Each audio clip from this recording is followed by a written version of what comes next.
The school bell rings, signaling the start of a new school year.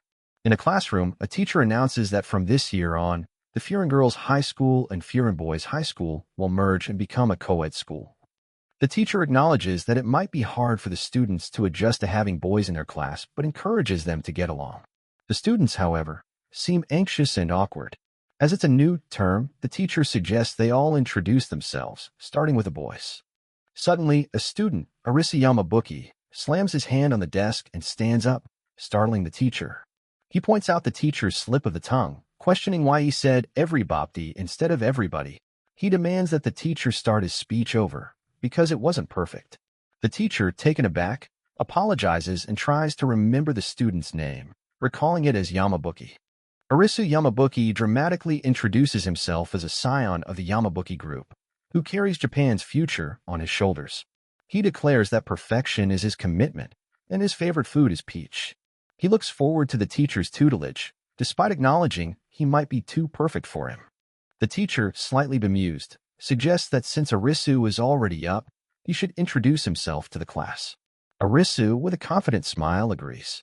He states that while he may be 99% perfect, he needs some help from the girls to find the missing 1%. Arisu, with a theatrical pose, declares his grand plan. He'd like the girls to take turns and say "I love you" to him. The entire class is shown from his perspective, highlighting the audacity of his request. The boys in the class are immediately furious.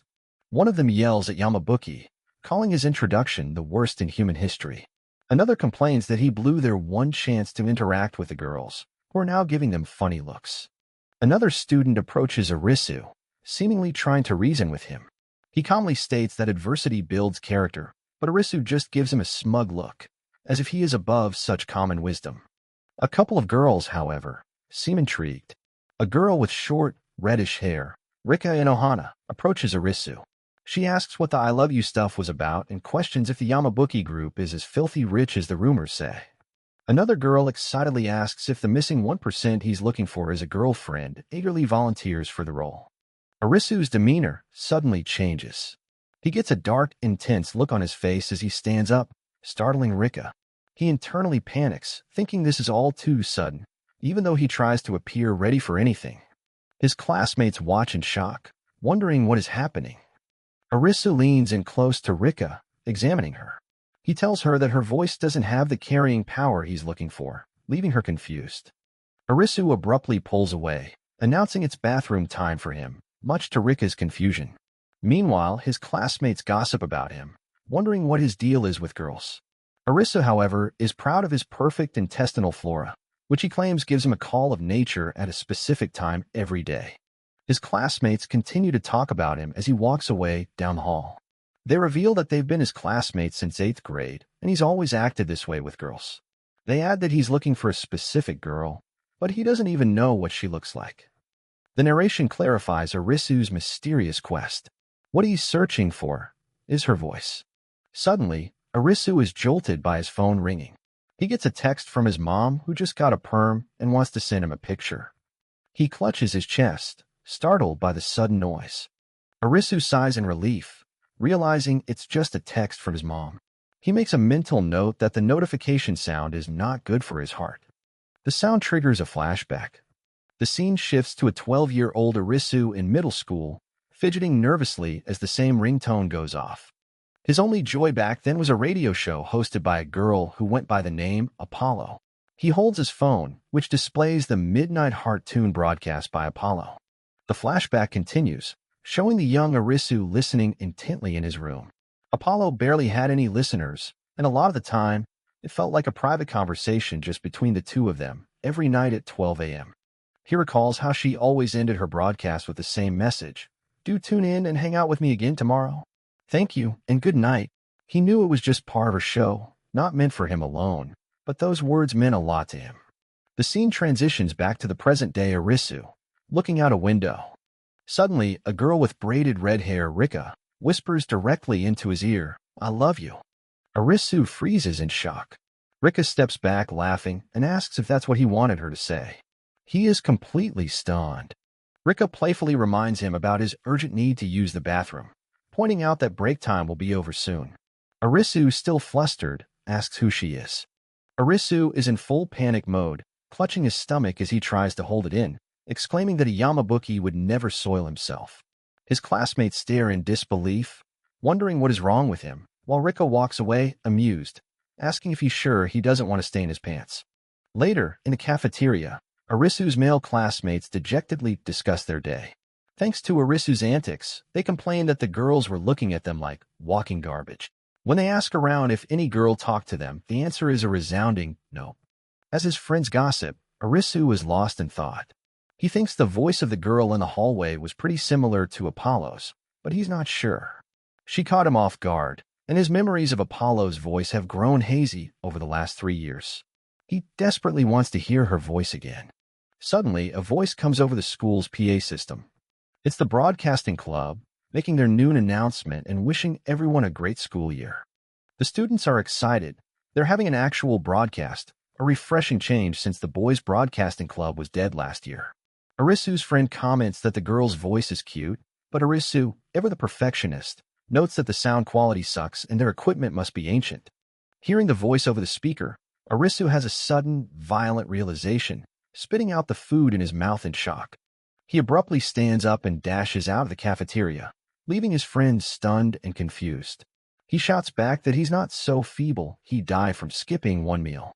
As he runs, Arisu pieces together everything he knows.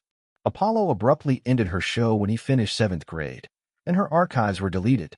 From their conversations, he deduced she was a student in the same grade and prefecture.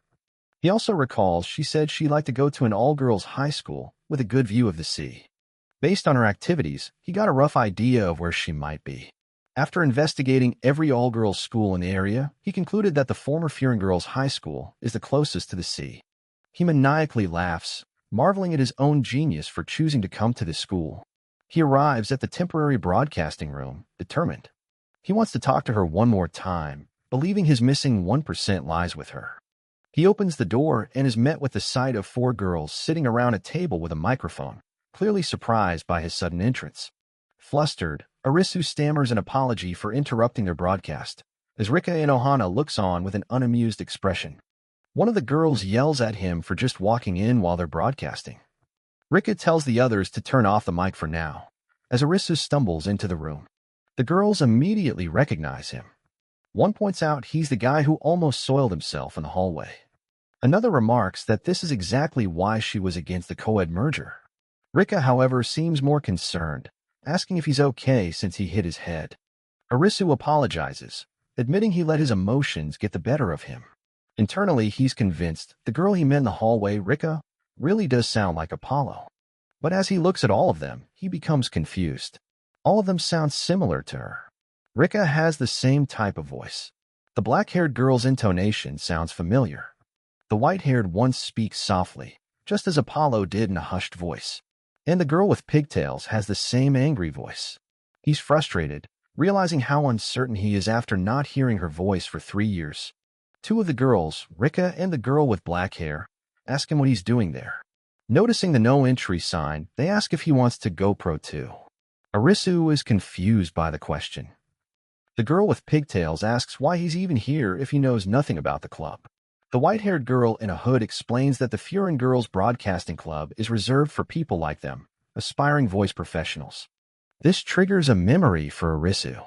He recalls a broadcast where he asked Apollo about her dream. She had replied that she wanted a voice-related job, listing possibilities like voice acting, singing, or even becoming a VTuber. A girl with black hair and white streaks, Shinobu Yuzuki from Class 2D, recognizes him. She says she's heard of him, mentioning the rumor that he said some crazy stuff during his introduction. Apollo's voice from the radio echoes, saying she's sure he can do it. The girl with pigtails, Nene Himekawa from Class 2A, aggressively misquotes him, accusing him of saying, "Please be my bedmate and bear my child." She calls him a total creep and kicks at him, saying he has the face of a degenerate. The white-haired girl holds up a tablet displaying a VTuber avatar with cat ears, asking Arisu if she is the one he's looking for. She pulls the tablet away to reveal her face, introducing herself as Karino from Class 2B. She smiles, explaining that being shy is part of her character, and that it's been a long time since she's talked to a boy in person. Flustered and overwhelmed, Arisu apologizes but tells her that she's not the one he's looking for. Just then, Rika Inohana from Class 2B leans in close and whispers playfully. She laughs, admitting she's just messing with him, then asks, "You're here to see me, right?" Focusing on Rika, who he believes is the most likely candidate, Arisu seriously confirms, "Yeah, I'm here to see you." He swears on the Yamabuki name that he has no unsavory motives. He just wants to hear her voice again. Rika is stunned into silence by his intense sincerity. However, Arisa hadn't foreseen this situation where multiple voices sound so similar to his hazy memory of Apollo. Realizing he can't be certain by singling out just one person, he decides there's only one way to clear his confusion. He turns to address the entire group directly.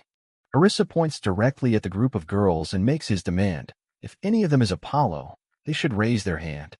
The girls are utterly confused. Shinobu Yuzuki thinks he's talking about a brand of chocolate she loves. Arisu is internally spiraling. It can't be that Apollo isn't among them. Based on their voices, one of them has to be her. He comes to a stark conclusion, his eyes wide with realization. The girls stand before him with blank, glowing eyes as he thinks. Apollo wants to conceal her identity? Arisu immediately regrets his direct approach, realizing it was a major blunder. Nene Himekawa tells him to get out so they can restart their broadcast. He agrees to leave, deciding it's fine since he knows where they are, and will have plenty of chances to uncover the truth later. However, as he opens the door to leave, he's greeted by a terrifying sight, a massive crowd of angry-looking girls glaring at him from the hallway. The mob of girls outside are furious. They knew a boy was in there and threatened to beat the crap out of him if he lays a finger on their idols. As they try to drag him out, Arisu just smirks, unfazed. Arisu asks what their deal is. Nene explains with a smug look that the broadcasting club members are actually quite popular among the girls and even have their own fan clubs. The fan club girls begin shoving Arisu out, telling him to get out. He panics, realizing this is a fatal error. If he leaves now, he'll never be able to approach them again. He desperately shouts for them to wait, insisting that he must hear more of their voices in person. In a moment of desperation, Arisu declares that he knows a lot about voice work. He claims to be a pro, having spent more time studying it than anyone else, and therefore has the right to join their club. A flashback to Apollo's encouraging voice strengthens his resolve. As proof of his expertise, Arisu proclaims that he has noticed a fatal flaw within their club, one that he can help them with as he learns and obtains perfect knowledge about voice work. He reveals the fatal flaw, their equipment. He references the noon announcement, stating the sound quality was so bad with noise that he couldn't bear to listen to it. The girls concede that the school is pretty old. Arisu plays his trump card. With a confident smirk, he makes them an offer. If they let him join the club, he'll gift them all new equipment, assuring them that money is no object since he made 1,000,000 yen on the stock market last month. The girls' attitudes instantly change. Shinobu Yuzuki exclaims that his offer is awesome, and they'd be happy to have him. Nene is shocked that she's taking the bait, while another girl asks Rika if she's fine with this, noting that new equipment would be a boon for them. To Arisu's surprise, Rika agrees with a smile, admitting, "Yeah, I do like his voice after all."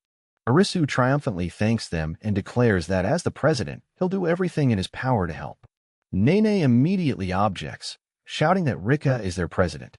The other girls wonder what a rich boy like him could possibly want, but Rika seems to have an idea.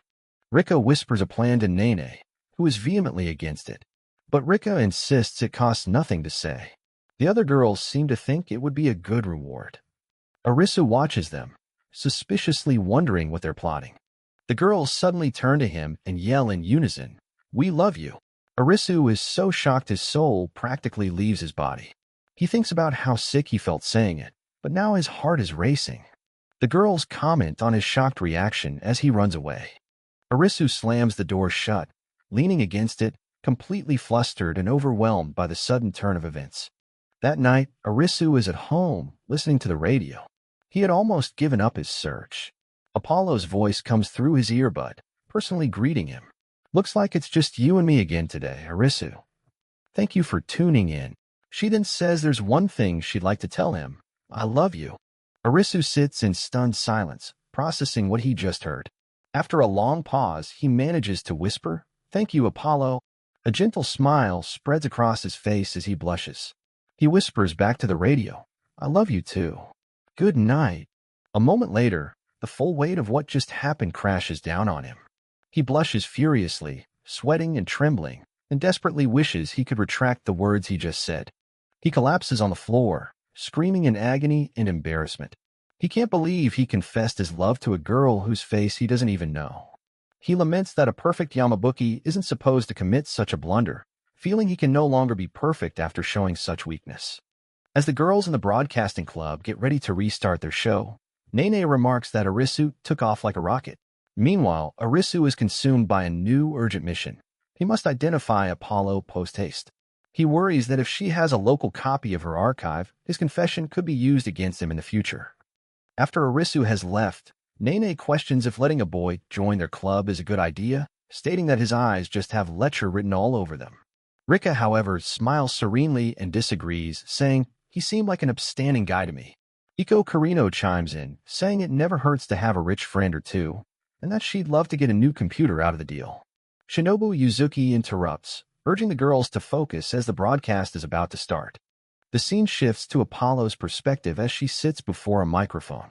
She thinks to herself that she never thought she'd hear Arisu's voice again, and never expected him to come see her like this. She admits she can't tell him she's Apollo right now, but she truly enjoyed the 1 year they spent together.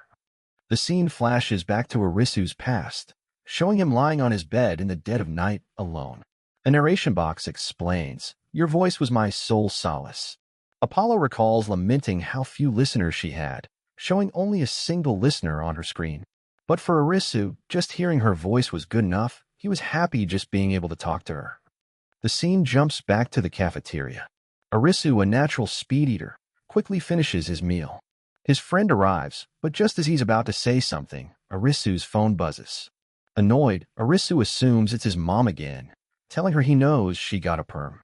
Arisu looks down at his phone, and his eyes widen in shock. The notification isn't from his mom. It reads, "Apollo has started broadcasting Midnight Heart Tune." Apollo's voice echoes in his mind, revealing the truth. "When I said I love you, every word was meant for you, and you alone." The broadcasting club throws a small welcome party for Arisu Yamabuki.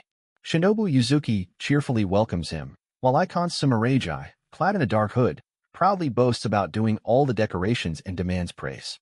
Nene Chinami, with a smug look, designates Arisu as the day's VIP and asks for a speech. Meanwhile, another club member is completely absorbed in her snacks, munching away happily. The girls have dressed Arisu in a ridiculous outfit, complete with a VIP and president sash, angel wings, and a prop mustache. Clearly annoyed, he tries to interject, but the girls just ask if he's actually mad. Forced to play along, Arisu sarcastically thinks to himself how much this cordial welcome is warming his heart, blowing a party horn with a deadpan expression while the girls enjoy the party.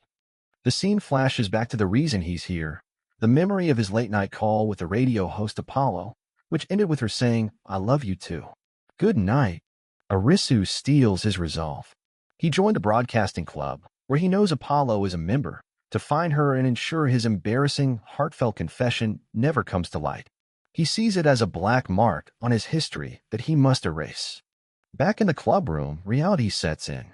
Nene immediately puts him to work, ordering Gopher Boy to clean up. Arisu is outraged at being instantly relegated to the role of an errand boy. Nene taunts him, saying their voices are their selling point, and his sounds like Garbo. Fed up, Arisu demands a chance to prove himself, and Nene challenges him by thrusting a script into his hands. As Arisu fumes about the insult, Shinobu explains the real situation. The club advisor is against having a male member, so for now, he's limited to doing chores. Icon approaches him, giving him a nickname Bucky and questioning his desperation to join their broadcasts. As he cleans, Arisu reminds himself to stay focused on his true objective. He recalls the clue that led him here. After a 3-year silence, Apollo suddenly did a surprise broadcast, which turned out to be the noon announcement at his new school. He pieces it together. The broadcast was a deliberate message. Apollo was announcing that she is a member of this very club, yet she remains hidden. A horrifying thought crosses his mind as he pictures the girls with sinister grins. Are they toying with him? Is Apollo just enjoying watching him squirm? Snapping himself out of his dark thoughts, Arisu renews his determination. He'll do whatever it takes, chores and all, to uphold the Yamabuki Creed of perfection and find Apollo to retrieve the audio of his confession. Later, the club room is empty except for Shinobu. She's preparing for the after-school announcement and invites him to observe. Arisa sees it as a golden opportunity to analyze a key suspect and eagerly agrees. Arisu consults his notes on Shinobu Yuzuki. She's a model student, the student council vice president, and an aspiring announcer. Her perfect profile only makes her more suspicious in his eyes. Shinobu sweetly asks for help setting up. Arisu, trying to play it cool, takes a large stack of items, and she praises him for being strong, much to his delight. His moment of pride is cut short when he trips, spilling the contents and revealing a massive, heavily marked script for the broadcast, much to his surprise. Impressed, Arisa marvels at her dedication. Shinobu explains that she marks up her scripts to note intonation and prevent herself from fumbling her words. Playfully, Shinobu gets close to a flustered Arisu, teasingly demanding that he repeat his compliment about her serious dedication again, but louder. She then completely changes her tune, surprising him by saying that despite what Nene said, she actually likes his voice. Arisu is taken aback, still haunted by Nene's garbo kant. Her compliment, "I actually like your voice quite a bit, Arisa-kun," rings in his ears. It triggers a suspicion, and he starts to ask her a direct question. Just as he's about to ask if she is Apollo, Shinobu raises a finger to her lips, silencing him. The broadcast, she says, is about to begin. Shinobu's professional voice takes over the school's broadcast system. She begins with a routine announcement, informing students that the music room will be closed due to construction. As he listens, Arisu is captivated. He recalls a line from a book about a voice, like the tinkling of the silver bell, and thinks it's a perfect description for Shinobu's clear and lovely voice. Arisa reflects that memories of hearing are fleeting, and his memory of Apollo's voice is fuzzy. The one thing he can say for certain, however, is that Shinobu stumbles over her words far too much during the actual broadcast, a stark contrast to her diligent preparation. From the hallway, Arisa can't help but exclaim that she fumbled every single spot she had marked. Panicked, Shinobu shushes him, reminding him that the microphone is live and will pick up his voice. Another student overhears Arisu and scolds him, arguing that Shinobu's little mistakes are precisely what makes her great. Other boys in a hallway agree, finding the contrast between her model student image and her clumsy broadcasts endearing. The boys are more interested in how Arisa managed to join the broadcasting club, a feat they thought was impossible. As they crowd him with questions, he notices the girls who were previously fawning over him are now glaring. Internally, Arisa quotes Muhammad Ali about the word impossible, applying the grand sentiment to his own mundane situation. He decides to take a walk to begin his next round of observations. With Shinobu's broadcast being sloppier than expected, Arisa decides to put his observation of her on hold. His next targets are the other club members, but he knows they are usually surrounded by a legion of intimidating fangirls. He spots his next target, Nene Chinami, surrounded by her usual entourage. Her fans are excitedly asking if she bought the new volume of a manga called Lilycos. Arisu goes over his intel on Nene Himekawa. She's an aspiring voice actress and an avid cosplayer who is the center of attention in her class thanks to her popular anime voice. When Nene spots Arisu watching, she immediately feigns fear, dramatically accusing him of ogling her. Her loyal fans erupt, calling him an animal and shouting that this is why they were against the schools merging. Her fans, wanting a distraction, ask Nene to voice a scene from a manga. She agrees, shooting a spiteful look at Arisu. He realizes with certainty that this pampered princess is deliberately targeting him. Nene clears her throat and performs the lines from the manga with genuine emotion. "I've been waiting for so long. I can finally hear your voice again." While her fans are blown away by her talent, Arisu is also secretly stunned. He thinks her performance is incredible and notes that she's gotten even better. A connection clicks in Arisu's mind. Apollo loved that same manga and used to voice scenes from it for him. However, he recalls Apollo's voice wasn't nearly as skilled as Nene's performance. Still, he concedes that it's plausible she could be Apollo. The illusion of her professionalism shatters when Nene struggles to read a complex kanji, mispronouncing it completely. As a classmate corrects her, Arisu can only think to himself that she's an actual idiot. Later, while basking in the sun, Arisa reflects on Nene's poor general knowledge. He reminds himself that his sole priority is identifying Apollo, and that his memories are hazy simply because they were over the phone. He has a technical epiphany. Due to hybrid encoding, the voice that comes through a smartphone is a digitized pattern, not the true, natural voice. This means he can't rely on sound alone and must focus on observing the club members' mannerisms instead. His new resolution is immediately tested as he turns a corner and runs straight into the hooded icon, Sumareji. She looks at him intently and asks directly, "Do you want to observe me?" Startled by her directness, Arisu leaps back and slams into the wall, crying out in pain as the impact squashes a Marimo Yukon dessert he had in his pocket. Icon simply offers a deadpan sorry. Arisu runs through his notes on Karino, the club's tech specialist and an aspiring VTuber. When Arisu asks what she's doing, she states that this area is reserved for her broadcast. Arisu questions why she needs a separate space. In response, Iko holds up a tablet displaying her anime girl VTuber avatar, clarifying that this is for her personal stream. Fascinated that VTubing can be done with just a tablet, Arisu asks if he can observe her broadcast. Iko agrees, and he watches as she prepares, her face a mask of concentration. Suddenly, she begins her stream. In a bright, cheerful, high-pitched voice completely unlike her own, she introduces herself as her VTuber persona, Himekawa. "It's me, Icon Sumareji." Arisu is left speechless by the transformation. He's shocked that the quiet girl can project her voice like that. As he watches her, he notes that her real, whisper-like voice is actually quite similar to the hushed tones he remembers from Apollo's broadcasts.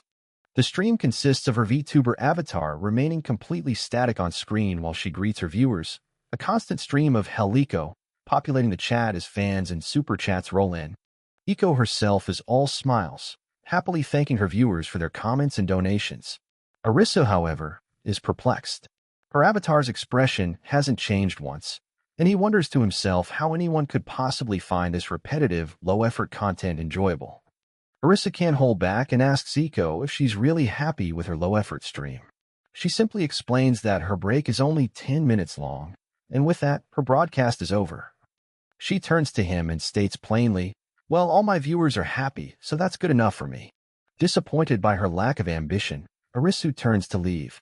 Seeing his dejected look, Iko gets worried and wonders if she did something wrong to upset him.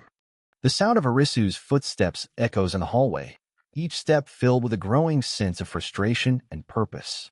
He fumes about the club members meandering around instead of practicing. He questions why he's so upset, but then has a revelation. What he truly wants is to get a voice-related job himself. He considers the possibilities, voice actors, announcers, and even VTubers. He decides that in order to help Apollo achieve her dreams, he must first become an expert in all aspects of voice work. He remembers the promise he made with Apollo. She had vowed to become a pro, and he had enthusiastically agreed, saying, "So, let's join the pro world together." The memory fuels his disappointment with the present. Is Apollo really one of these girls? Is this how little your dream means to you? He thinks. Am I the only one who is serious about our promise? Just as a bell signals the start of the next broadcast, Arisu breaks into a sprint. He brushes past his friends, telling them he has urgent business as he races towards the clubroom. The regular Thursday broadcast is in progress.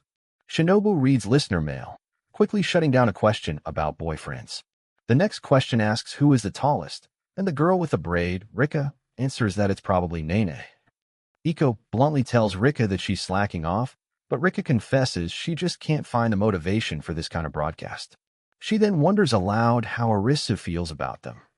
Shinobu cheerfully answers another listener's question about going out.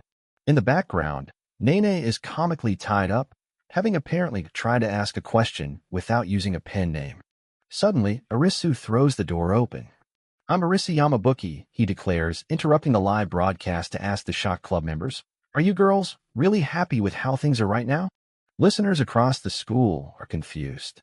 Inside the studio, the girls are furious. Shinobu and Nene desperately whisper for him to get out, reminding him that they're in the middle of a live broadcast. Arisu ignores them. He calmly states that his Yamabuki blood cannot accept anything less than perfection. He then casually uses a throat spray, preparing to address the school. He seizes the microphone and speaks directly to the entire student body. "My fellow students," he begins, "don't you think the current broadcasting club is in a terrible state? He declares that the girls are treated like idols despite putting in no effort, and that if they continue living their coddled lives, their dreams of becoming professionals will never come true. His true motivation becomes clear in a flash of determination. If Apollo has forgotten their vow, he will force her to remember by making all of their dreams come true. His voice rings with conviction as he promises the entire school that, as a new member, he will ensure the broadcasting club becomes as perfect as he is.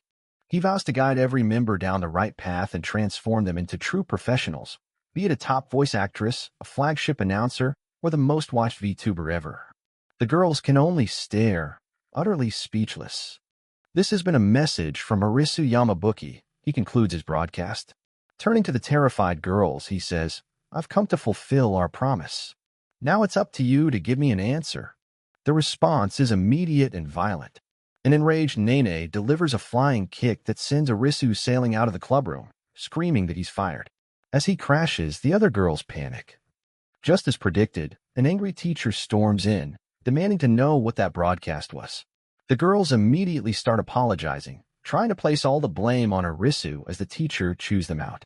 Following his dramatic declaration in the last chapter, Arisu Yamabuki takes the members of the broadcasting club to the beach for an early morning run. He proclaims that a healthy voice starts with a healthy body, and this training will help their voices reach greater heights. The girls, however, are struggling to keep up. While Shinobu Yuzuki tries to find a silver lining, commenting on the nice sea breeze, a panting Nene Himekawa complains that 6 in the morning is way too early. As they continue jogging, the group's exhaustion becomes more apparent.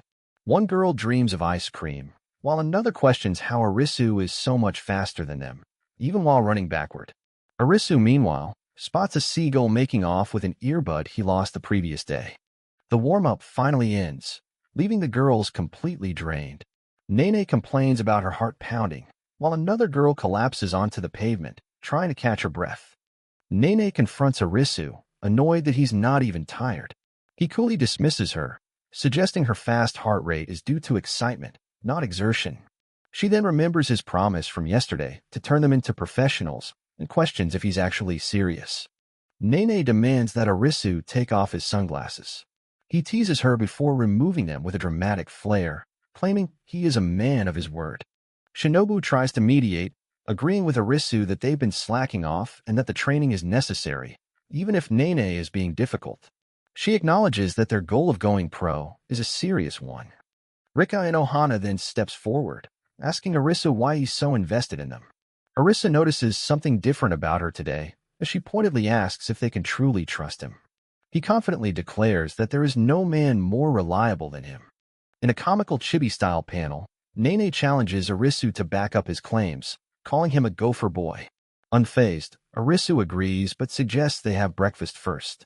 Arisu suggests a restaurant, but Shinobu says she wants to stop by the clubroom first. In a bizarre turn, Arisu suddenly starts juggling bowling pins, leaving the girls bewildered.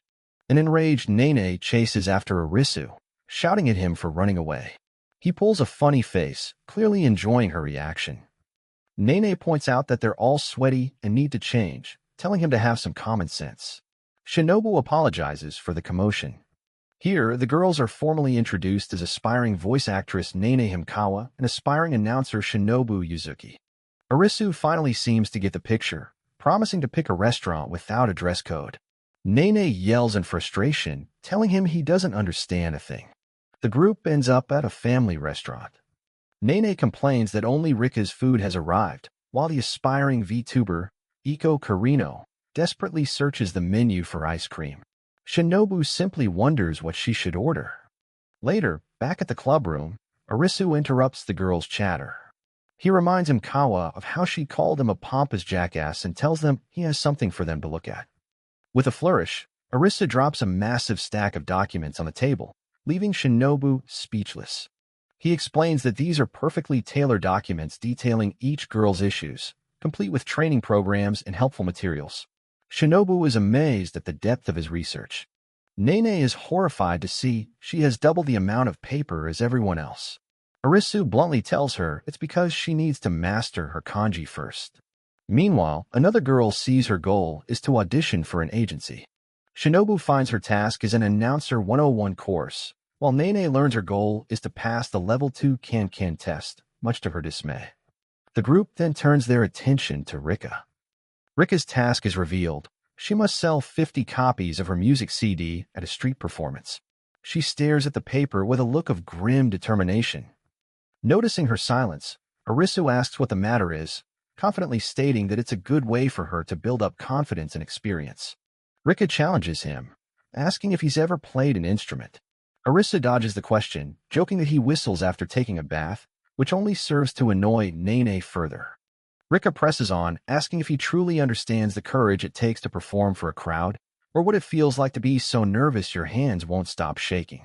Arisu simply replies, "Nope. Nervousness is not a concept to me."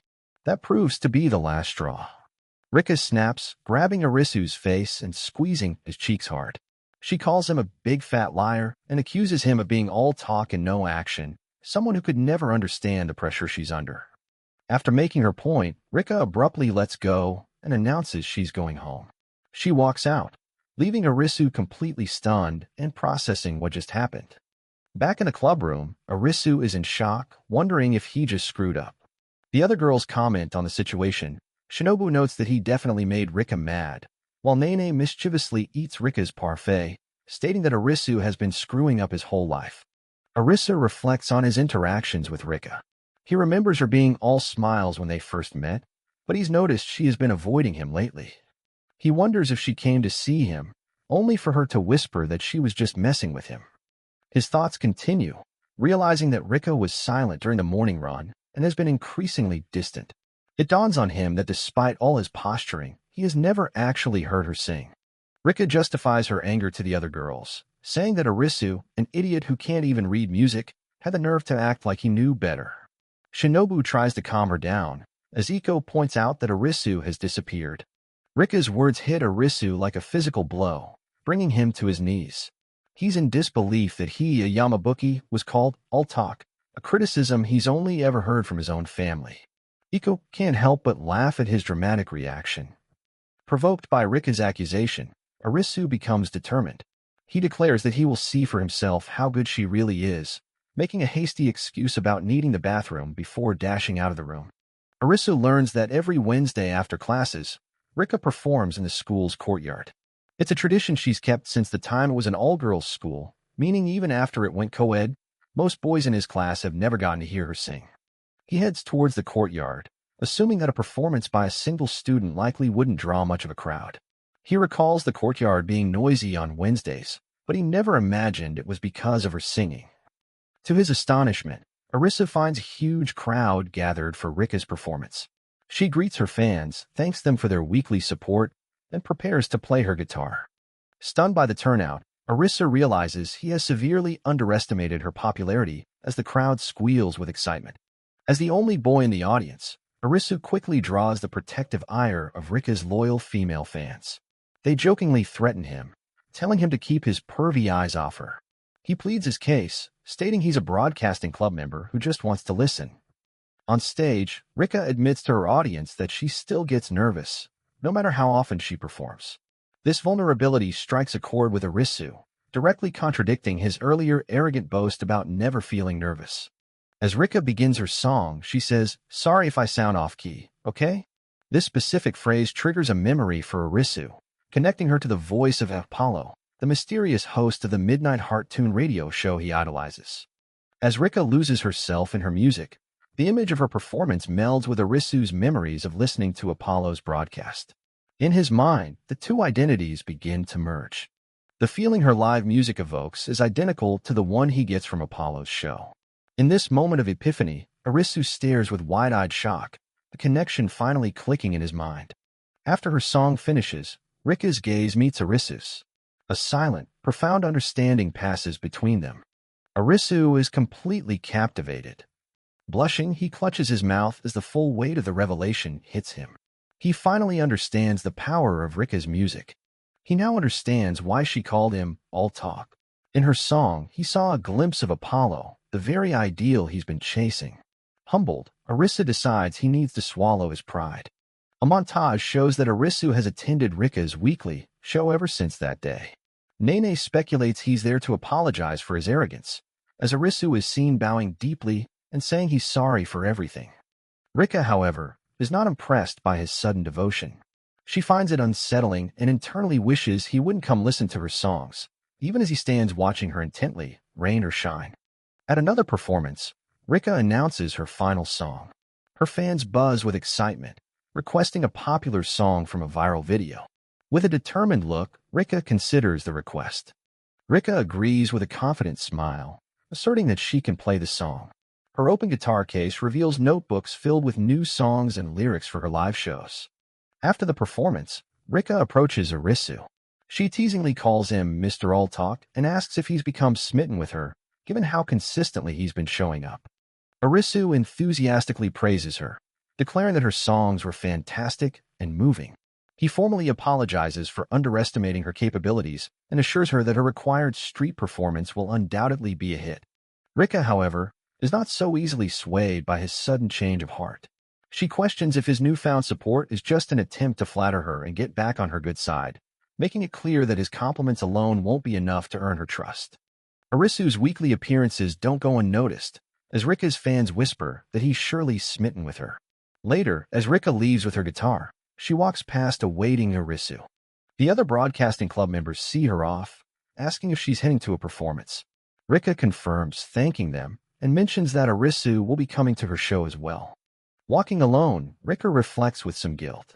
She realizes Arisu was absent from her last show and from the club, and admits to herself that she shouldn't have taken her frustrations out on him. Deciding she'll apologize the next time they meet, Rika arrives at the courtyard to find a large crowd has already gathered. Realizing she's late, she dashes towards the stage, calling out an apology. To her utter shock, Arisu is already on stage with a guitar, being booed by the crowd. They yell at him to get off the stage, but he protests that he's only played one song. From the audience, Nene watches the train wreck unfold. Rika approaches the stage, asking Arisu what he thinks he's doing. With a fierce expression, he reminds her of her accusation that he's all talk. He proudly declares that he has been secretly learning to play the guitar and sing, all in an elaborate plot to surprise her. Rika is left stunned and speechless by his grand gesture. Noticing his bandaged fingers, Rika calls him absurd for going to such lengths. Taking charge of the situation, she turns to the confused audience and announces that Arisu will be performing alongside her today. She leans in to reassure the terrified-looking Arisu, telling him not to worry. She says he can play however he likes, and she will back him up. He can only manage a stammered, "okay," in response. After the show, which Rika admits was a mess, she confronts Arisu. She bluntly tells him he sucked at playing guitar before asking with a sly smile, "So, how was it? You got nervous, right? Your heart was pounding, wasn't it?" Arisu stubbornly sticks to his story, insisting that he doesn't get nervous. He boasts that having been through all manner of hells, he has nerves of steel, even titanium. Rika seems to be pondering his ridiculous claim. Suddenly, before Arisu can react, Rika leans in and rests her head against his chest, startling him completely. With her ear pressed against his chest, Rika feels his racing heartbeat. A dark, knowing smile spreads across her face as she calls him a big fat liar. She notes his nasty streak and asks if his heart is beating so fast from nervousness or from excitement. In the broadcasting club room, Nene Himekawa announces she has to leave early, sparking suspicion among her friends that she's up to something shady. Akira Yamabuki tries to stop her, reminding her that club activities aren't over, but his thoughts drift to his own struggles. The other club members, including Riki Udashich, continue to speculate about Nene's recent distant behavior, wondering if she has a secret part-time job. Meanwhile, Akira has a moment of frustration, overwhelmed by his own studies. The debate continues as Akira, now wearing glasses, agrees with Arisa Karino's suspicion that Nene is hiding something. However, Shinobu Yuzuki seems to have more faith in her friend, smiling softly as the others gossip. Akira watches Nene leave, confident in his ability to discern if she's lying. He believes it only takes one look to know the truth. As Nene walks through the school, her popularity is evident. A crowd of girls greets her asking to hang out, but she politely turns them down, saying she's busy. Worried about a potential scandal that could tarnish the broadcasting club's reputation, the members decide to follow Nene, peeking around a corner as she heads off. While following her, Akira sees Nene drop a notebook. He picks it up and is surprised to find the word audition written on the cover. Akira finds Nene practicing lines by herself. She's completely absorbed in her script, dramatically reciting a line, "Please forgive me for summoning you like this." Caught off guard by her performance, Akira listens as Nene continues her monologue with another emotional line. Akira realizes Nene's secret wasn't anything scandalous. She's been preparing for an audition. He listens from the doorway, captivated by her unique voice, which he finds as soft and comforting as a spoiled cat. As he continues to listen, a strange feeling of nostalgia washes over him. There's something undeniably familiar and captivating about her voice. Unable to contain himself any longer, Akira bursts into the room, startling Nene. He bluntly points out that her acting during the key parts is shockingly bad. Flustered and angry at being caught and criticized, Nene lashes out, calling Akira an eavesdropping pervert. She's baffled, thinking her performance felt completely different just moments before. Akira explains that her audition is for Kishikoi, a massively popular manga. He describes it as a forbidden star-crossed love story between a princess and a soldier, a tale he finds deeply emotional. He passionately describes the manga's most touching scene. After her knight is defeated, the princess gives him a secret kiss through his helmet, pretending to brush off dirt to hide her true feelings. Akira gets uncomfortably close, grinning as he asks Nene if she likes that kind of story. Blushing, she shoves him away. Annoyed, she tells him to leave so she can practice, dismissing him as a waste of time. Akira questions why she kept her audition a secret when she could have practiced in the clubroom. Nene coldly shuts him down, insisting it's none of his business. He insists that it is his business, reminding her of his promise to help her go pro. Nene retorts that she doesn't remember asking for his help, triggering a flashback to their middle school days. The scene shifts to a flashback where Akira makes a sudden, bizarre confession to a shocked Nene. He wet the bed during a school trip. He continues to list his most embarrassing moments, explaining that he's sharing them so she won't feel alone in her own insecurities. Nene is left utterly bewildered by his strange method of encouragement. Back in the present, Akira makes his point. If he can share his embarrassing secrets, she can open up about her problems too. His words seem to resonate with a flustered Nene. Finally, Nene quietly confesses the real reason for her struggle. She admits that she can't perform a convincing love confession because she has absolutely no dating experience. Akira is stunned into silence. Embarrassed by her confession, Nene insists she's being serious. Unfazed, Akira recalls one of his family's tenets: if you don't have experience, just get experience. Infuriated, Nene retorts that romance isn't something one can just brute force. But Akira calmly says he has an idea and reaches out his hand, calling her name to get her attention.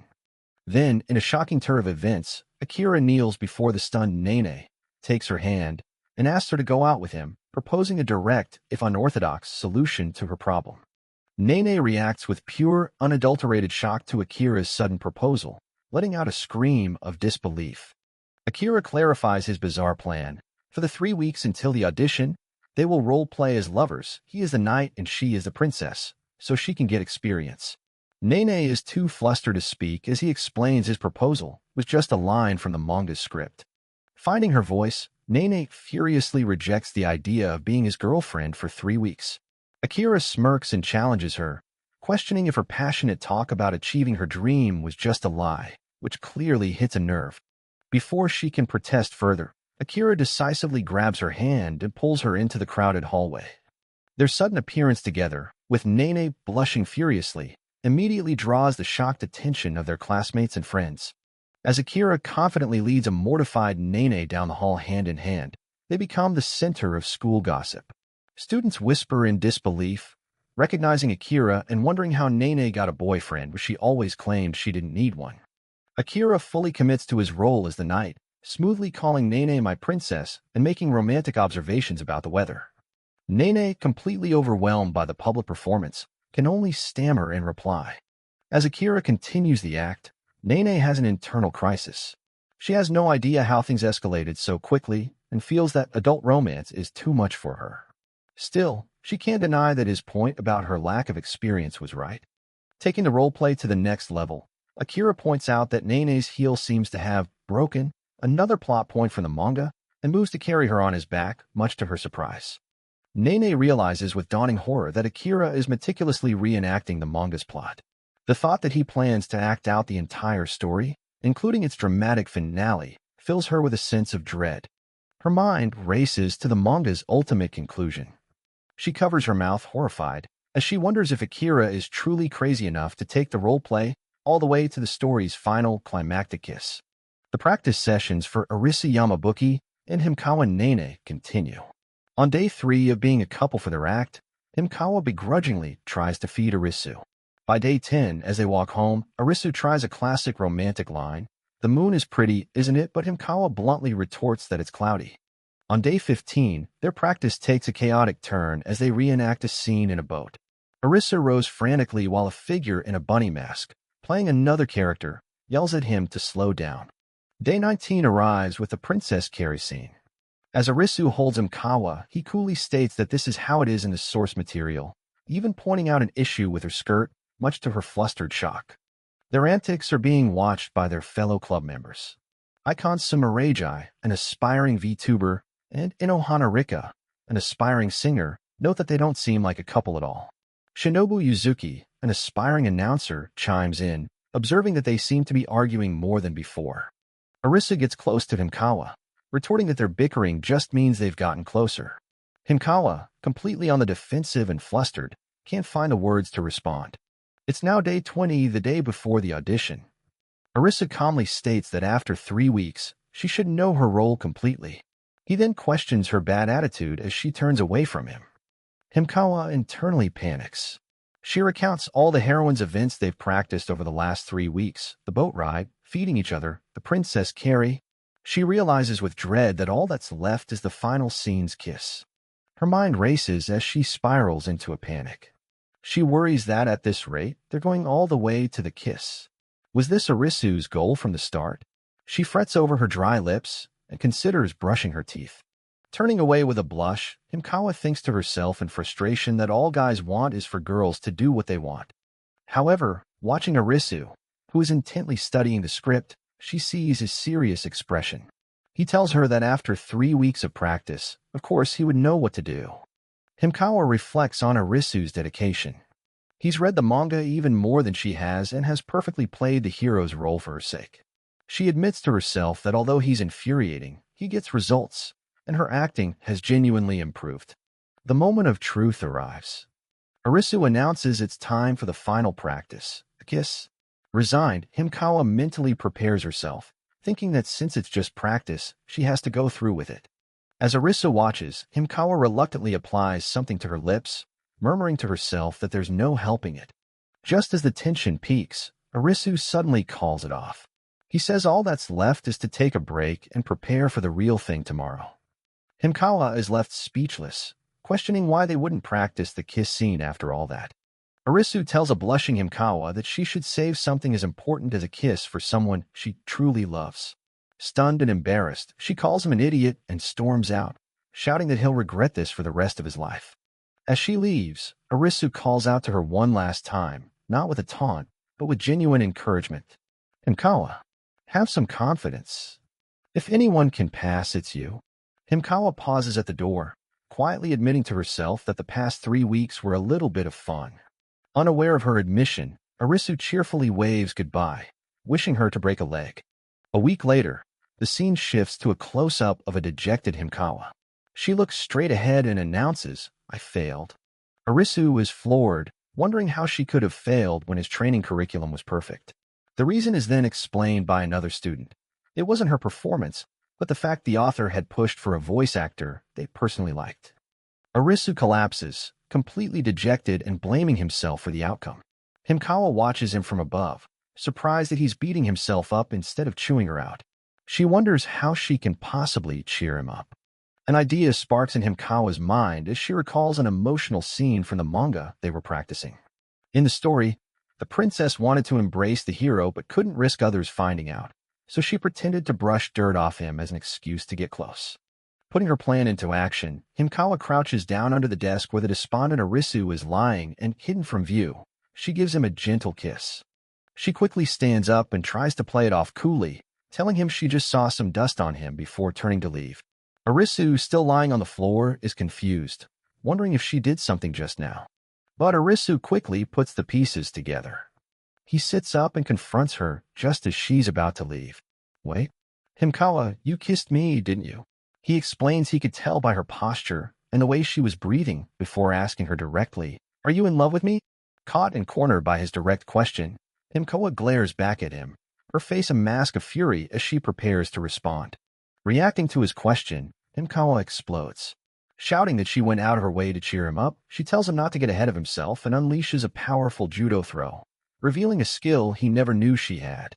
As Himekawa storms out of the room screaming, I hate you, the other club members rush in to see what all the commotion is about, only to find Arisu crumpled on the floor in pain. Shinobu Yuzuki speaks with a kneeling Arisu, asking if he said something terrible to Himekawa. Arisu admits that he let his hubris get the better of him and earned her resentment, but Shinobu smiles, confident that Himekawa didn't really mean it. Shinobu explains her reasoning to Arisu. While the throw was serious, Himekawa isn't truly hot-tempered. She just gets defensive when she's embarrassed and is a terrible liar. Shinobu gives him a hint, saying that when Himekawa is lying, you just need to take a quick look to see the truth. The secret is revealed in a close-up. Himekawa's ear is bright red, a dead giveaway of her true, flustered feelings. The scene dissolves into static with the chapter title. It shows on her ears. A voice comes through as if from a bad connection, asking, can you hear me? The timeline suddenly jumps years into the future. A female voice speaks nostalgically over the image of an empty office, asking, you really had it rough back then too, didn't you, Arisu-kun? The voice belongs to Himekawa. She reminisces about the past 2 years, specifically a memory from their second-year sports festival, where Arisu used a string phone to talk to a girl through the broadcasting room door. She then drops a bombshell. Actually, that was me. Himekawa's voice continues, stating that if Arisa hadn't said those words to her back then, she would never have made it this far. The scene then shows them together, dressed for their wedding. She announces that since he's waited long enough, she will tell him everything, because this is the final broadcast of the Midnight Heart Tune. Looking at the man she is about to marry, Himekawa smiles warmly. Calling his name one last time on a broadcast, she finally confesses her true feelings. Yamabuki-kun, I love you. Arisa Yamabuki walks down the school hallway. Meanwhile, inside the club room, some of the girls from the broadcasting club are changing clothes, complaining about a run in a stocking. As Arisu approaches the clubroom door, the girls inside start to panic, realizing they haven't locked it and that Yamabuki-kun might walk in at any moment. Arisu opens the door and walks in, coming face to face with the 4 shocked girls in various states of undress. Instead of the expected reaction, Arisu explodes in anger, shouting at the girls and calling them stupid for their carelessness. Now fully dressed, the 4 club members, Nene, the aspiring voice actress, Shinobu, the aspiring announcer, Rika, the aspiring singer, and ICO, the aspiring VTuber, are lectured by Arisu about privacy. They are baffled as to why he's the one getting angry. The argument gets more heated as a flustered Arisu insists that the real perverts are the ones who change without locking the door, while the girls accuse him of being the pervert for looking. Abruptly shifting gears, Arisu prostrates himself on the floor in a full Jesus bow, humbly apologizing for seeing them. The girls are stunned, having never witnessed such an extreme apology in person. Later that day, after the after-school announcements are done, the girls are cleaning up the clubroom. Rika suggests they all go out for sweets and invites Arisu to join them. Arisu coolly turns down the invitation, stating he has other business to attend to. As he walks away, he internally admits he doesn't feel bad about his refusal. Arisu's mysterious business piques the girls' curiosity. Nene, the mischievous one with devil horns, suddenly gets an idea. Let's tail him. Nene argues that since Arisu saw them half-naked, it's only fair that they get to see him embarrassed as well. Her goal is to get some kind of leverage over him. While Rika claims she wasn't that embarrassed, the other girls are swayed by curiosity and the desire for a little fun. The vote is 3-1, and the plan is set. Nene dramatically announces the formation of the Expose Yamabuki's Privates Coalition, a name that the other members find a bit over the top as they set out to get some ammunition on him. The scene cuts to Arisu walking alone down a city street, seemingly unaware that he's being followed. The 4 girls sneak behind him, playing at being detectives. They excitedly whisper and speculate about where he could be going, with one guessing he's heading to an adult-themed eki shop. Their wild speculations lead them to a cafe. They're confused why he's being so cautious just to go to a cafe, but Nene doubles down, suggesting he's going to watch questionable videos in private. The girls decide to follow him in. They enter the seemingly empty cafe, but Arisu is nowhere to be found. Their confusion turns to shock as Arisu himself appears before them, wearing an apron. He welcomes them into the cafe, revealing his secret business is a part-time job. Seated at a table, the girls are in disbelief. Their perception of Arisu as a rich kid is shattered, and they wonder if he's living a secret life or if this is some kind of scandal. Nene spies on the kitchen and overhears the manager thanking Arisu for his hard work. It dawns on her that Arisu, despite coming from a noble family, is actually broke and needs the money. When ICO asked him about it, Arisu clarifies that his father is the rich one. He, on the other hand, is just a high school student trying to earn his own money for the things he wants. The true reason for his hard work is revealed through his conversation with the manager. Arisu is trying to earn 1 million yen to buy new audio equipment for the broadcasting club, just as he had promised. Arisu continues, confessing to his manager that although he was initially disappointed with the girls in the club, he now sees that they are starting to change and he wants to invest in their potential. Having overheard his genuine confession, the girls are visibly touched. Their moment of understanding is interrupted by the manager, who playfully asks Arisu if he's smitten with them. The comment, combined with the girl's sudden appearance, sends Arisu into a panic. Flustered, he can only shout, "Excuse me," as he realizes his secret is completely blown. Cornered and mortified, Arisu can only watch as the girls from the broadcasting club take their seats. Leaning forward with a triumphant smirk, Nene asks cheekily if he could please take their order. Arisu finally breaks, sweating and blushing as he yells, "Why are you all here?" His outburst draws the attention of the whole cafe, with his manager teasing him about his apron and the girls gleefully snapping photos, securing their blackmail material. The scene then transitions back to the school. Back in the broadcasting club room, Arisu is in full panic mode. He agonizes over the fact that they discovered his secret part-time job, realizing that Nene, whom he mentally dubs Apollo, now has even more dirt on him. He spirals further, imagining Nene using this leverage to control him completely. Just as his paranoid fantasy peaks, the door slides open and Karino, wearing a black cat ear hoodie, calmly enters the room, interrupting his thoughts. Arisu jumps to conclusions, accusing Karino of planning to blackmail him and vowing to protect the honor of his family name. But Karino diffuses his panic with a simple, unexpected offer. Since she saw something embarrassing about him, it's only fair that he sees something embarrassing about her. Ignoring Arisu's confusion, Karino walks past him to the clubroom door and deliberately locks it with a definitive click. Arisu, completely bewildered, can only ask why she just locked the door. With a calm look, Karino turns back to him and begins to unzip her hoodie. "I mean," she says, perfectly checkmating him. "You told us to, didn't you?" She throws his own words from earlier back in his face, leaving him speechless. In the clubroom, Karino shows her tablet to Arisu. On the screen is her VTuber avatar, Iko. She asks him for advice, admitting that while she finds it hard to talk with others, she's comfortable talking to him. The comments from her viewers flash across the screen, and they aren't kind. Words like boring, same as always, and getting kinda old paint a clear picture of a stagnating channel. Arisu bluntly confirms that her viewership is stagnating. Karino looks downcast, admitting she's never received such comments before and worries that people are getting bored of her. Karino gets defensive, listing the variety of her streams: singing, drawing, gaming, cooking. She proudly states she even drew her own model. However, Arisu cuts her off, claiming he's already figured out the problem.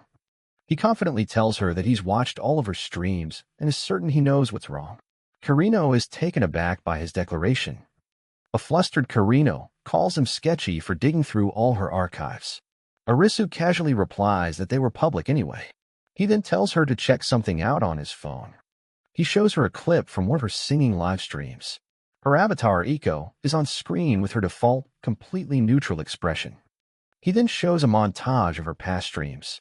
Whether she's scared by zombies, celebrating her birthday, happy about a good test score, or feeling nervous, her avatar's face remains exactly the same.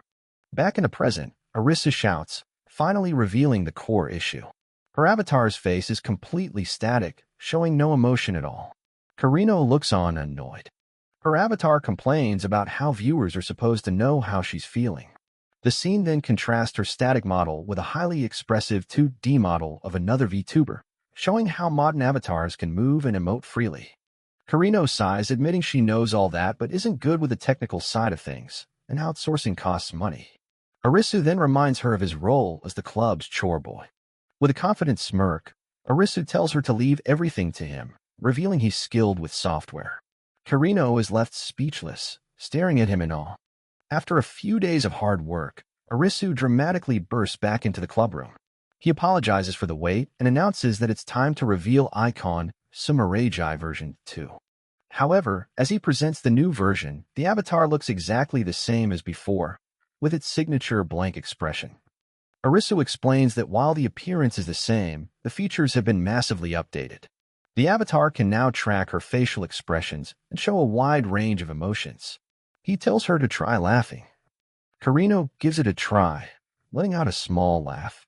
Her avatar mimics the expression, and she finds it fun. But Arisu isn't satisfied and asks if she could put more heart into it. He tells her that viewers want to see genuine emotion, not a smile activated by a keybind. Karino argues that she was smiling during her last stream, but it's clear her idea of showing emotion is just part of an act. Defeated, Karino pulls her hood over her face, claiming she can't just show emotion on command because that's just how she is. Arisu gives her a dark, determined look, questioning her statement. Without another word, Arisu lunges forward and begins to mercilessly tickle Karino's sides, causing her to let out a shriek of surprise. Karino struggles against his assault, blushing and squirming as she calls him out for playing dirty. Arisu retorts, asking if she thinks her viewers want to see her poker face, urging her to let her emotions explode. A bizarre image of a man with an afro and extendable nose hair appears, a visual gag representing Arisu's relentless tickle attack. Karino finally bursts into laughter, but tries to deny it through her giggles. Seeing her break, Arisu looks triumphant and continues his attack. She collapses to the floor in a fit of genuine, uncontrollable laughter. Arisu looks down at her, satisfied. He tells her that this cute, real smile is exactly what her viewers want to see. But their moment is interrupted by an angry video call. It's one of Karino's friends, her face furious on the screen as she yells, "Hey, dickhead. The hell are you doing to Iko?"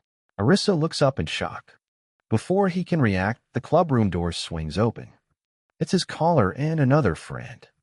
They explain that the door was locked, and after hearing strange noises, they got worried and peeked inside, only to see what looked like Arisu attacking Karino. Arisu freezes, realizing just how bad this looks. Mortified, Karino pushes Arisu away.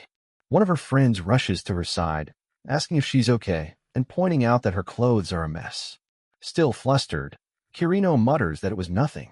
Trying to downplay the situation, Karino makes it sound infinitely worse by saying, "All he did was feel me all over and push me down onto the floor." Her friend and Arisu are both left speechless by her terrible choice of words. While one of the friends tries to drag him to the police, Arisu calmly reflects on how bad Karino's explanation sounded, giving up on trying to make an excuse. Karino, however, gets his attention by calling out his nickname, Bookie. With a genuine, gentle smile, Karino thanks Arisu for everything. She declares that on her next stream, she'll try her hardest to smile for her viewers. Arisu is pleased, much to the shock of her friend, who can't believe he's acting so cool. Sometime later, a group of students huddles around a desk in their classroom. They're all excitedly watching Icon Sumareji's latest stream. The students have heard that her new avatar is much more expressive. On screen, Iko's avatar displays a soft, pleasant smile as the stream titled Version 2.0 Reveal is broadcasted. The reality, however, is far less graceful. Back in the clubroom, Karino is trembling and sweating profusely, forcing a strained smile for the camera. Behind her, Arisu observes with his arms crossed, noting that it doesn't seem like much has changed. Arisu leans in and whispers, asking why she's even stiffer than before and questioning the point of the avatar update. A flustered Karino stammers that it's too hard and that she can't do it. Arisu Yamabuki gives Iko Karino a pep talk. He tells her that the critical moment for a VTuber is when they show their real emotions and that her smile is her ticket to stardom. Encouraged, Iko promises to give it her all with her new avatar. However, as soon as the stream starts, Iko is overwhelmed. With her new version 2.0 avatar live, she becomes flustered, wondering if the facial tracking is even on and why nothing seems to have changed. Arisa looks on in shock. Instead of being more expressive, Iko is even more stiff and awkward than usual, her avatar mirroring her frozen expression. In another room, a group of classmates watching the stream are unimpressed. They question what's even new about this version of her avatar. Iko grows disheartened as she watches her viewer count stagnate at 325. Her on-screen avatar looks just as disappointed, leading some viewers to think the update was just clickbait. Arisu observes her, crossing his arms. He realizes the problem isn't a lack of ability, but that she's physically unable to show emotion when she knows people are watching. Arisa knows that things can't continue like this. Wondering about what in her past made her this way, he decides it's time to put his plan into action. Operation Start, he thinks to himself. He holds up a large notepad with the word smile written on it. But the pressure is too much for Iko. Tearing up, she thinks about how she can't move, feeling as if everyone is staring right at her face. Arisu continues to flash signs at her. He admits his idea is extreme, but he has a plan. He holds up a new sign asking, "What's the plan? Do you want me to help?" Completely overwhelmed and on the verge of tears, Iko desperately pleads in her mind for someone to save her from the mortifying situation. Seeing her distress, Arisu gets up from his seat. He looks at her with determination and flashes a new sign that reads, "Leave it to me." Without another word, Arisa reaches over and abruptly shuts down the entire streaming setup, cutting the broadcast. Iko and her on-screen avatar are left in utter shock. Iko whirls around, confronting Arisu. "What were you doing, Bookie?" She stammers, reminding him that people had come to watch. He coolly replies that her view count was falling anyway. He points out that she's sweating bullets from the pressure and tells her to take a moment. "Look at the state you're in," he says, advising her to take a few layers off. Though embarrassed by his comment, Iko complies, taking off her outer layers, feeling defeated after the disastrous stream attempt. Arisu lets out a laugh, finding the situation amusing. "You totally fell short of expectations, Iko Karino," he teases. "You're really all bark and no bite." Iko puffs her cheeks out, annoyed. She mutters that she just didn't expect to be so nervous. Arisu continues to provoke her, retorting that it doesn't look like she's serious about her dream if she can't even pull off a smile. His words hit a nerve. Iko glares at him, angrily stating that she is serious about this. She accuses him of treating it all like a game, to which he calmly replies, No, you're not serious." That's the last straw. Iko finally snaps, slamming her hands on the desk and yelling, "I am being serious. Get it through your damn head." Her outburst continues as she demands to know if he can't see how hard she's trying. Arisa looks on, slightly taken aback but also intrigued by this raw display of emotion. Arisa calmly asks, "Why not quit, then? It looks like you hate streaming." His question shocks her into silence before she bursts out, "But I love streaming. I don't want to stop, but it's too scary." "Really now? What's so good about it?" Arisa presses. For the first time, a genuine radiant smile spreads across Iko's face as she exclaims, "I love being able to talk to hundreds of people." Just then, a friend bursts into the room, shouting Iko's name. In a panic, she reveals the horrible truth. Your stream's audio didn't get cut off. They heard everything since then. Iko freezes, a look of pure dread washing over her as she thinks, I'm done for. Her friend frantically tells her to check the stream, while Arisu smirks like a demon in the background, his plan having unfolded perfectly. On the phone screen, the unbelievable results of Arisu's scheme are clear. The viewer count has skyrocketed to 2,041 people, and the chat is exploding with comments about how endearing her raw, emotional outburst was. They love the gap between her usual persona and her real self. Iko is still reeling from the shock, while her friend suggests it would be good to explain the situation to the massive audience. The viewers are also in an uproar, realizing that the male voice they heard belonged to Arisa Yamabuki. After the stream, Arisa calmly explains his thinking. He clarifies his earlier point. It's not just about showing emotion, but about the specific moment when you accidentally let your real self shine through. That's what causes a popularity explosion. He then tells her to go wrap things up nicely with her waiting audience. Taking a deep breath, Iko composes herself. She closes her eyes for a moment, preparing to face the thousands of viewers who just witnessed her emotional breakdown. Returning to the stream, her avatar puts on a dazzlingly cute and cheerful face. She playfully deflects the entire situation with a sparkling forget-about-it beam. As she ends the stream, the audience goes wild. Her friend celebrates the successful Gapmo moment as the chat floods with comments like, "That's too cute," and "Dio that again," before she dashes off. Sometime later, Arisu is in the school bathroom when he gets a notification. Muttering to himself about how his fans can be a handful, he's surprised to see a ping for a restricted stream from Iko, wondering why she didn't just call him. Iko's avatar pops up on his phone, greeting him cheerfully. She explains that she never got to say thanks earlier and thought it would be cool to do it with the avatar. Arisu is taken aback, replying, "Thanks? All I really did was give you a hard time, though." Iko asks him if his actions, forgetting to cut the audio and then making her mad, were on purpose. A sly smile plays on Arisu's lips, but he simply says, "Doesn't ring any bells," feigning innocence. Iko tells him that while it's all still a bit scary, she's going to try her best to express herself, little by little. Watching her resolve, Arisu thinks to himself, it's not even close. The new avatar is quite capable, but Arisu continues his thought, speaking it aloud to her this time. "It doesn't even hold a candle to your real smile, Iko." His sincere compliment leaves her completely blank and speechless. Back in a club room, Arisu calls out, "Earth," to Iko.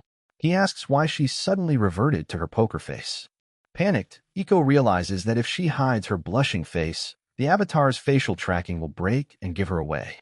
Flustered, Iko buries her head in her arms. "Ashi? This is so weird." She thinks. She's normally able to smile, but for some reason, whenever Arisu is looking right at her, her face starts burning up.